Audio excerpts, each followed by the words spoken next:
पांडे, आप के अपने YouTube चैनल न्यू संस्कार क्रांति के साथ आप पढ़ रहे हैं डीएलएड सेकंड सेमेस्टर के प्रारंभिक शिक्षा के नवीन प्रयास। जैसा कि कल हम लोग बात कर रहे थे मेघालय की शिक्षा नीति, हमने उसमें से आपको कुछ पॉइंट्स के बारे में चर्चा किया था। आज हम इसको एक बार संक्षेप में बताते हुए आगे बढ़ने का प्रयास करेंगे। तो सबसे पहले लॉर्ड मेघालय की जो शिक्षा नीति थी वह इस बेस पे आधारित थी कि उसका यह विचार था कि ब्रिटेन के पुस्तकालय की एक अलमारी में रखी गई अंग्रेजी साहित्य संपूर्ण भारतीय साहित्य से श्रेष्ठ है। जब व्यक्ति की मानसिकता कुछ इस प्रकार से हो जाती है तो जाहिर सी बात है कि वह किसी खास विषय क्षेत्र में अपने उचित योगदान को नहीं दे सकता। तो अब हम बात करते हैं इस शिक्षा नीति की। तो जो 1835 में ये नीति लागू की गई और अंग्रेजी जो कहा गया कि अंग्रेजी सर्वश्रेष्ठ भाषा है। लॉर्ड मैकाले ने अपने इस प्रतिवेदन में यह कहा कि जो शिक्षा व्यवस्था है, जो हम अंग्रेज भारत में शासन कर रहे हैं, जो तमाम तरह की चीजें हैं, उसमें अंग्रेजी सर्वश्रेष्ठ भाषा के रूप में देखी जा रही है। उसके बाद उन्होंने ये कहा कि अधिकांश भारतीय अंग्रेजी पढ़ने हेतु लालायित हैं, आतुर हैं। कहने का तात्पर्य था कि अधिक से अधिक भारतीय लोग अंग्रेजी पढ़ने हेतु आतुर हैं और वह स्वेच्छा से अंग्रेजी पढ़ना चाहते हैं। उसके बाद उन्होंने कहा कि सभ्यता की भाषा, लॉर्ड मैकाले का यह विचार था कि जो अंग्रेजी भाषा है वह एक सभ्यता की भाषा है, क्योंकि यहाँ जो भी लोग होंगे वह सभ्य संस्कृत युक्त होंगे, जबकि भारतीय जो भाषाएं हैं अरबी, उर्दू, फारसी, हिंदी, वह असभ्यता की भाषा के रूप में जानी जाती है। इसके बाद उन्होंने यह कहा कि सहायता नहीं, अर्थात अंग्रेजी पढ़ने हेतु जो लोग हैं वह उच्च वर्ग के लोग हैं, उच्च वर्ग के लोग हैं, और जो निम्न वर्ग के लोग हैं वह अंग्रेजी नहीं पढ़ते हैं। परिणाम स्वरूप अब इसके लिए किसी प्रकार की कोई छात्रवृत्ति या कोई जो आर्थिक सहायता देने की जरूरत नहीं पड़ेगी, जिससे कि सरकार के ऊपर किसी प्रकार का कोई बोझ नहीं होगा। उच्च वर्ग का निर्माण, लॉर्ड मैकाले का यह कथन था कि हम भारत में रंग रूप में भारतीय तथा बुद्धि, विवेक, सोच और रुचि में अंग्रेज निर्मित करना चाहते हैं। इसलिए उसने अंग्रेजी साहित्य को, अंग्रेजी भाषा को अत्यधिक प्रोत्साहित किया। इसके बाद इसने कहा कि जो 1 लाख रुपए की राशि है 1833 के चार्टर में जो दी गई थी वह भारतीय साहित्य के अंतर्गत आने वाले अंग्रेजी साहित्य पर खर्च होनी चाहिए।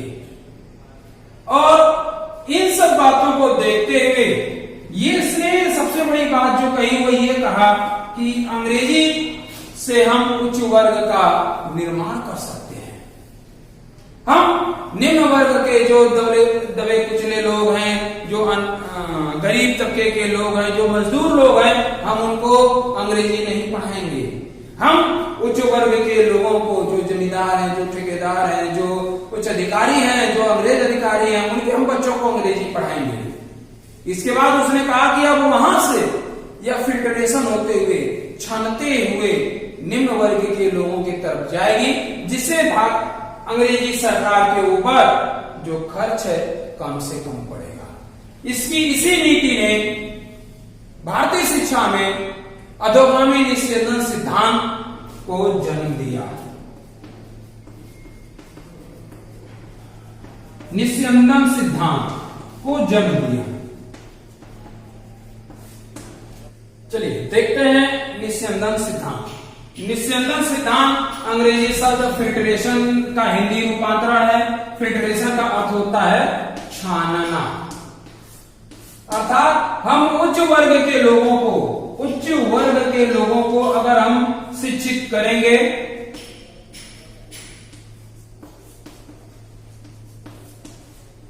तो यहां से जो शिक्षा है छानते हुए निम्न वर्ग के लोगों के पास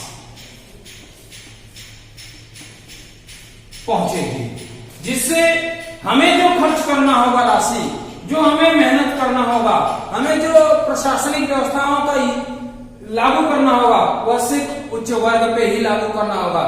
यहाँ से निम्न वर्ग की तरफ शिक्षा अपने आप छानती हुई पहुंचेगी। इससे उसका यह कहना था कि उच्च वर्ग निम्न वर्ग के संपर्क में भी आएगा।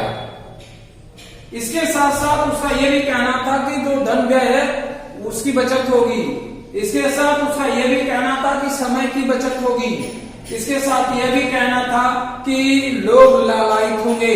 क्यों? क्योंकि उसने ये कहा कि हम अंग्रेजी पढ़ने वाले युवकों को ही नौकरी देंगे या ब्रिटिश साम्राज्य के सेवक के रूप में हम शामिल करेंगे। परिणाम स्वरूप अब होड़ मच गई अंग्रेजी पढ़ने के लिए। उसका यह परिणाम हुआ कि मैकाले का यह जो एक सोच थी कि हम भारतीय शिक्षा जिसमें संस्कृत, साहित्य, उर्दू, अरबी हैं, इन सबको हम नाश कर दें, वह सफल हो गया।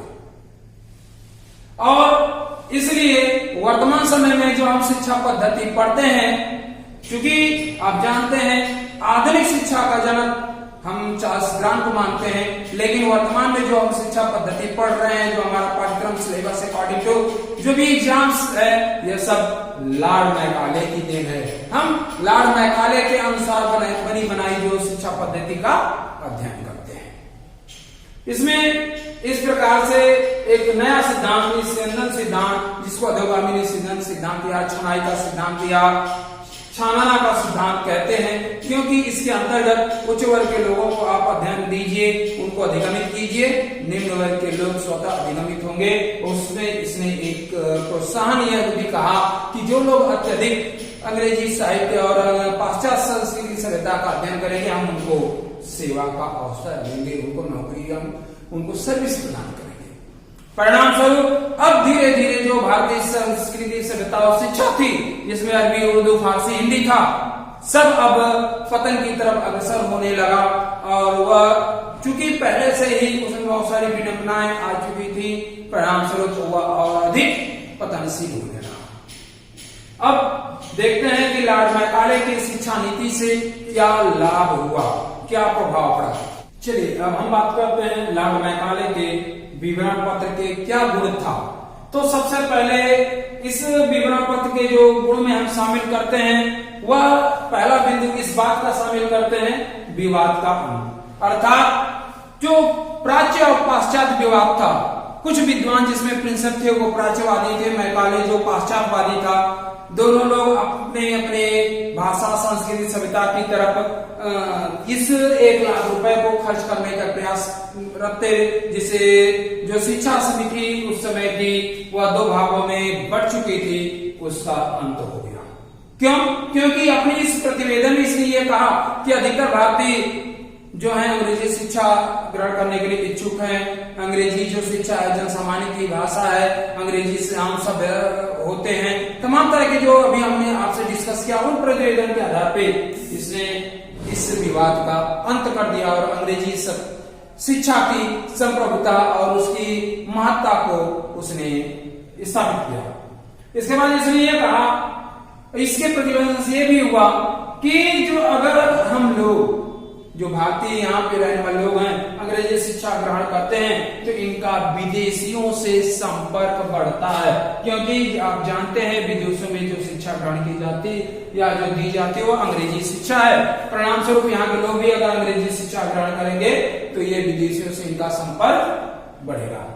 अब हम बात करते हैं भारतीय अगले बिंदु की। तो इन्होंने कहा कि जो भारतीय शिक्षा अस्थिरता की अवस्था में पहुंच चुका है, अर्थात जब प्राचीन काल में जो हमारे पास तक्षशिला विश्वविद्यालय, नालंदा विश्वविद्यालय, विक्रमशिला विश्वविद्यालय थे, वहां पे जो भारतीय संस्कृति सभ्यता, वैदिक संस्कृति, लौकिक संस्कृति की जो शिक्षा दी जाती थी वह पतन की तरफ हुई। उसके बाद जब मुगल और मुस्लिम आक्रमणकारी आए और मुगल गुलाम वंश आया और सल्तनत काल आया, तो उस समय मकतब और मदरसों में शिक्षा दी जाने लगी। अरबी, उर्दू, फारसी शामिल होने लगा। तो अब ये अस्थिरता की जो स्थिति है, कभी हम शुद्ध लौकिक संस्कृत की बात करते हैं, कभी हम वैदिक संस्कृत की बात करते हैं, कभी हम कुरान की बात करते हैं, कभी हम फारसी की बात करते हैं, कभी उर्दू की। ये जो अस्थिरता है, इसका पतन हो गया। क्यों?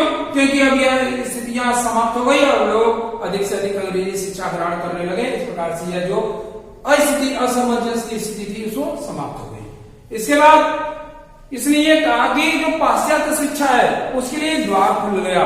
क्यों? क्योंकि पहले जो चीज हमें नहीं मालूम है उस चीज को हम करना नहीं पसंद करते।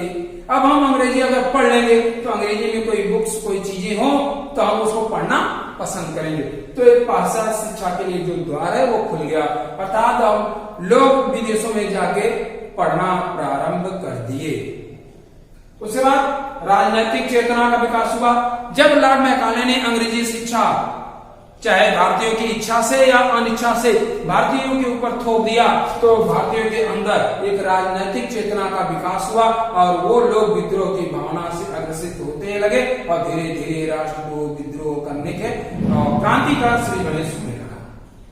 इसके बाद आधुनिक शिक्षा का जो ढांचा है वो लॉर्ड मैकाले द्वारा तैयार किया गया, क्योंकि उसने अपने इस कोटेशन को कि रंग रूप में भारतीय हो लेकिन व्यवहार, रुचि और आदत में अंग्रेज हो, हम ऐसे लोगों को बनाना चाहते हैं। तो अब परिणाम स्वरूप उसने जो भी शिक्षा बनाई वह इसी के अकॉर्डिंग टू बनाई, जिससे कि यह एक नया जो ढांचा मिला वह इसके अकॉर्डिंग टू हुआ।